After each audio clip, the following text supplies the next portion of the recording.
আজ মেয়ের কলেজের লাঞ্চ বক্সের জন্য প্রথমে খানিকটা মসুর ডাল, রসুন, কাঁচা লঙ্কা, আদা মিক্সিতে দিয়ে মিক্স করে নিয়ে তাতে বাঁধাকপি সেদ্ধ, পেঁয়াজ কুচি, চালের গুঁড়ো, কালো জিরে, নুন, হলুদ দিয়ে বড়াগুলো ভেজে নিয়েছিলাম। এরপর আলু পেঁয়াজ ভেজে সেদ্ধ করে তাতে পোস্ত বাটা দিয়ে বড়াগুলো দিয়ে শুকনো করে নামিয়ে নিয়েছিলাম।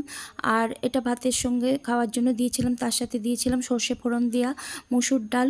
আর রুটির জন্য দিয়েছিলাম আলু ফুলকপির তরকারি। তার জন্য রসুন, লঙ্কা, পেঁয়াজ কুচি, টমেটো কুচি নিয়ে মিক্সিতে বেটে নিয়েছিলাম।